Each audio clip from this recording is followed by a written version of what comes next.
বাবা সব পড়েছো, মেন জিনিসটাই তো পড়োনি। আরে কাকি, মেন জিনিস বললে ভিউজ আসবো না তো। সেই পকড়ে হ্যাঁ। কেন পরবো? আজকে তো ব্রাইডাল শুট করছি, ব্রাইডাল শুটে আবার মেন জিনিস পরে নাকি? ব্রাইডাল শুটে মেন জিনিস সবাই পরে, বললে পক্কির কথা। ব্রাইডাল শুটে তারাই মেন জিনিস পরে না, তোমার মতো কিছু আদ্দামরি পাটি ছাগল। তুমি জানো না, আমি ইচ্ছা করলে তোমার চুলকানির মলম লাগাই দিবার পারি। সুটিয়ে লাল করে দেবো, নোংরামি বার করে দেবো। সব শালি সাল। এটাই তো কালচার, বাঙালি কালচার। একটু ভুল হয়েছে, এইটা দেশি ওয়েবসাইটের কালচার। সঠিক বলেছেন, আপনার বুদ্ধি ভালো। আরে বাবা একটু সামনে তাকাও, এদিকে ঘোরো, পিছন করেই রয়েছে তখন থেকে। পেছন ঘুরে তো থাকবোই কাকি, ও নিজেও জানে ওর ফেদার মতো মুখটার কোনো ভ্যালু নাই সোশ্যাল মিডিয়ায়।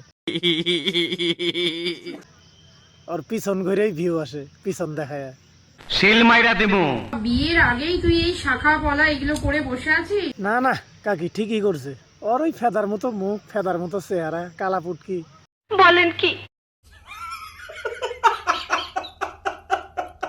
কেরাবেনরে বিয়ে করব না করব, ও আগে ভাগে পড়ছে, ওইটাই ঠিক আছে, পড়ুক।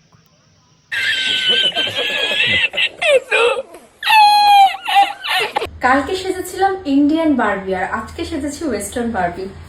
কোন লোকটা তোমাদের ফেভারিট? ইন্ডিয়ান ওয়েস্টার্ন যেই পক্ষী পড়ো, তোমাকে লাগে ওই ফাঙ্কি মাগি।